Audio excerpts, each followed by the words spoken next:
আর এবার বীরভূমের রামপুরহাটের ছবি দেখাই। মুখ্যমন্ত্রী ধমকের পরেই সেখানে অ্যাকশন, ফের উচ্ছেদ অভিযান। সরকারি জমি থেকে জবরদখল হটাতে অভিযান চলছে রামপুরহাটে বীরভূমের।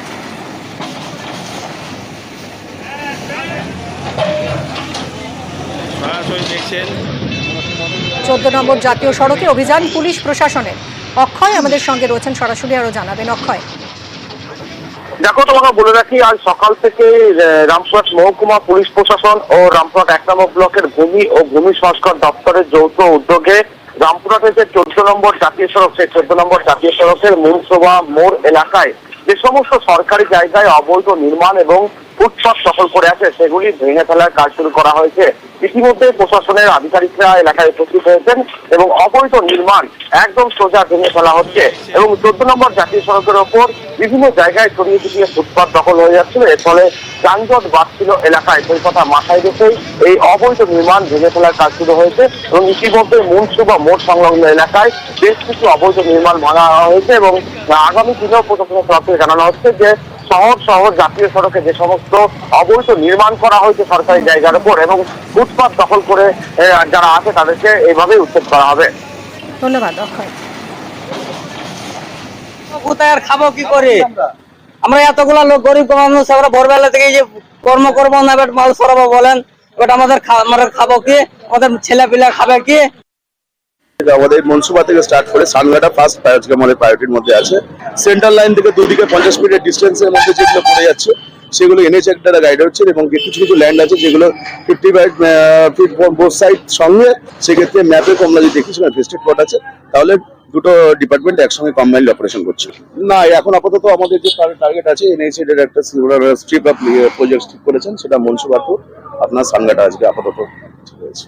তারপরে পরপরই সব এনক্রোচমেন্ট চলবে, মানে রিমুভাল চলবে। রাজ্যকে 860 কোটি টাকা বরাদ্দ কেন্দ্রের। স্বচ্ছ ভারত মিশন প্রকল্পে রাজ্যকে বরাদ্দ কেন্দ্রের।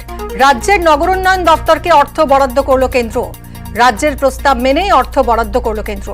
গত অর্থবর্ষের তুলনায় 1.5 গুণ বেশি বরাদ্দ হলো। বরাদ্দ অর্থ খরচে নজরদারি করবে কেন্দ্র।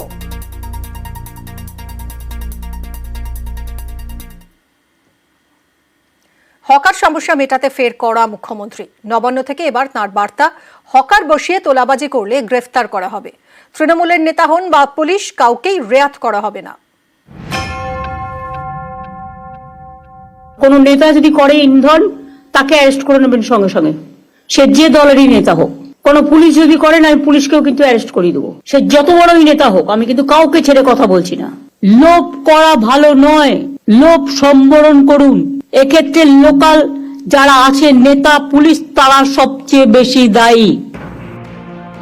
কলকাতায় হকার রাজ, উত্তর থেকে দক্ষিণ ফুটপাথে হকারদের দৌরাত্ম্য। অভিযোগ তোলা নিয়ে হকার বসান নেতারা, টাকা যায় পুলিশের পকেটেও। এসব বন্ধ করতে বৃহস্পতিবার নবান্ন থেকে হুঁশিয়ারি দেন মুখ্যমন্ত্রী। হকার নেতাদের টাকা দিলেই চাঁদা তুলবে আর ইচ্ছা মতো ডালা বসিয়ে দেবে। হকার নেতারাও কিন্তু এই আইনের মধ্যে পড়বেন, এটা মাথায় রাখবেন। আর দয়া করে হকার নেতারা চাঁদা তুলবেন না।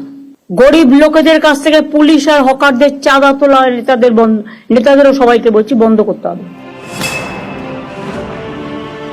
নিউ মার্কেট এরিয়া কনজেস্টেড হয়ে গেছে, গার্ড হোটেলের অপোজিট কনজেস্টেড হয়ে গেছে, কর্পোরেশনের গায়ে পর্যন্ত হকার বসে গেছে। লোকাল কাউন্সিলররা চোখে দেখেও দেখে না। যেমন হাতিবাগান, রাস্তা নেই, রাস্তাটা দখল হয়ে গেছে। এতে আমাদের কাউন্সিলরদেরও অনেক দোষ আছে। তারা ভাবে দিয়ে দিলাম, টাকা কিনে নিলাম, মাসে চাঁদা পেলাম, না, হবে না। আপনার যা নির্দেশ দিয়েছেন প্রশাসন এবং মেয়র সাহেব এবং দেবাশিস কুমার ডেপুটি মেয়র, সকলে আমরা স্বচ্ছ ভাবে। এই শোনো, এরা যদি করতেই পারতো তাহলে আজকে আমাকে আর তোমাদের নিয়ে বসতে হতো না। সরি, তোমরা করতে পারোনি, তোমরা ফেল করেছো, তাই আজকে আমাকে বসতে হচ্ছে। পুলিশের মধ্যেও আমি দেখছি ইদানিং একটা লোভ বেড়ে গেছে। ভাবছো আমি তো 2 বছর বসে আছি, যতটা পারি করিনি। এবার থেকে যদি কোনো পুলিশ ইন্ধন দেয়, সঙ্গে সঙ্গে আমি তাকে সরিয়ে দেবো। আর যে ভালো কাজ করবে তাকে আমি পুরস্কার দেবো। গভর্নমেন্ট কিন্তু ইচ্ছে করলে যে কোনো কারো চাকরির ব্যাপারে অ্যাকশন নিতে পারে। সেন্ট্রাল গভর্নমেন্ট অলরেডি 46 জনকে তাড়িয়ে দিয়েছে। আমি সে পথে যেতে চাই না, যদি আপনারা আমাকে কোঅপারেশন করেন। নিউজ 18 বাংলা।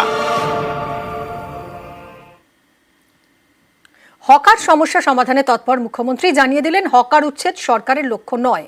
সমস্যা সমাধানে দিলেন একাধিক দাওয়াই। হকার উচ্ছেদ আমার লক্ষ্য নয়। আমি হকারদের যথেষ্ট ভালোবাসি। আমরা যেটা বলতে চাই সেটা হচ্ছে একটা সিস্টেমের মধ্যে চলতে। হকার রাজ, ফুটপাত দখল করে সারি সারি দোকান, এমন হাল যে ফুটপাত দিয়ে হাঁটাই মুশকিল। এ নিয়ে সোমবার জোর ধমক দেন মুখ্যমন্ত্রী। তারপরেই বিশাল তৎপরতা, জায়গায় জায়গায় অভিযানে নামে পুলিশ। অনেক জায়গাতেই ফুটপাতের দোকান তুলে দেওয়া হয়, অনেককে গ্রেপ্তারও করেছে পুলিশ। এরই মাঝে বৃহস্পতিবার ফের নবান্নে বৈঠক করেন মুখ্যমন্ত্রী। জানিয়ে দেন হকার উচ্ছেদ সরকারের লক্ষ্য নয়।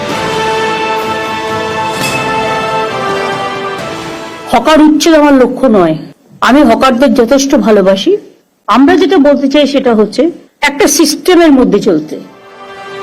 উচ্ছেদ না করে কিভাবে হকার সমস্যার সমাধান, একাধিক দাওয়াই দিলেন মুখ্যমন্ত্রী।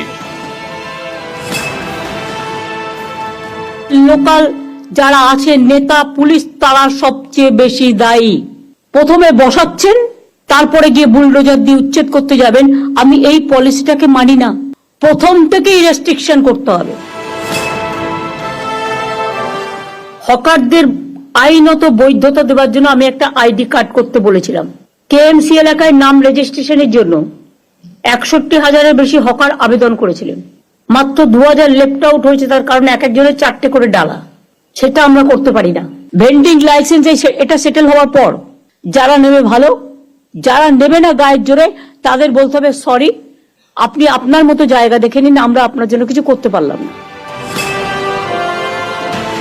হকার কমিটির যারা আছেন তাদের দেখা উচিত, আমি আমার ব্যবসাটা করব, আমার স্টলটা ভালো করে চলবে, কিন্তু স্টলের পাশে গোডাউন বানিয়ে দেওয়ার কোনো অধিকার আপনার নেই। স্টলগুলোর যদি এক একটা করে নাম্বার দেওয়া হয়, তাহলে তার যে মেটেরিয়ালটা সে সেখানে রাখুক, তার যখন প্রয়োজন সেখান থেকে নিয়ে আসুক। তাতে দরকার হলে আপনারা একটা বিল্ডিং দিন বা একটা জায়গা দিন। আমি গড়িয়ার যেটা বলেছিলাম সেটা হচ্ছে, আমি মিছিল করার দিন দেখলাম যে স্টল দেওয়া হয়েছে 4-5টা খোলা রেখে। এটা দেখতে ভালো লাগে, কিন্তু এটাও ফ্যাক্ট, বৃষ্টি আসলে তাদের পেছনের দিকটা ভিজে যাওয়ার সম্ভাবনা থাকবে। লোকে যাতে একটা সাইড দিয়ে কিনতে পারে, পেছন দিকটা আপনারা কিছু কালার স্কিম দিয়ে, নীল সাদা কালার স্কিম দিয়ে, বেশি হজবরল না করে আপনারাই কর্পোরেশন থেকে ব্যবস্থা করে প্লাস্টিক দেবেন না। প্লাস্টিকে যে কোনো সময় আগুন জ্বলে যেতে পারে। কোনো একটা কিছু করতে হবে যেটা ফায়ার ফ্রি। ওয়েবেলের সামনে আর এনকেডি এর সামনে আর রাজারহাটে এত বিউটিফিকেশন করে দিলাম, লক্ষ লক্ষ লোক আসছে। হ্যাঁ, নিশ্চয়ই আইটির ছেলে মেয়েরা খাবার দাবারের জন্য যাবে সেখানে। এটা অন্য জন করে দিন, রাস্তার একদম অপোজিটে কেন? Is it looking good? না, এটা গুড দেখাচ্ছে না, এটা অত্যন্ত খারাপ দেখাচ্ছে। দরকার হলে মা ক্যান্টিন করে দিন না, ভেন্ডারে বিক্রি করবে, চলে যাবে। বাদ বাকি লোকেদের যেটা খাবার ইচ্ছে তাদের জন্য একটু দূরে পরিষ্কার জোন করে দিন। একটা পোর্টাল রাজীব তৈরি করবে, সেখানে স্টেট এখন থেকে হকিং জোন, নন হকিং জোন, যেটা আমরা কালকে আলোচনা করছিলাম, টোটালটা তৈরি করে দেবে। যে লোকগুলোকে ইতিমধ্যেই পুলিশ সরিয়ে দিয়েছে তাদের কি ঠিকানা, কোথায় আছে, কোথায় বাড়ি, সেটা দেখে নাও। তারা যদি এখানকার লোক হয় এবং সত্যি গরিব হয়, তার যদি কোনো আর্নিং না থাকে, তাহলে আমি কোথাও না কোথাও জায়গা নিশ্চয়ই খুঁজে দেবো। সুতরাং সার্ভেটা কবে থেকে শুরু হবে? আজ থেকে শুরু হবে। আমি এখনই উচ্ছেদের মধ্যে না গিয়ে, 1 মাস যেহেতু টাইম নিয়েছে ওরা, এই 1 মাসের মধ্যে আমাদের কাজগুলো কমপ্লিট করতে হবে। আমি 1 মাস বাদে আবার বসবো। নিউজ 18 বাংলা।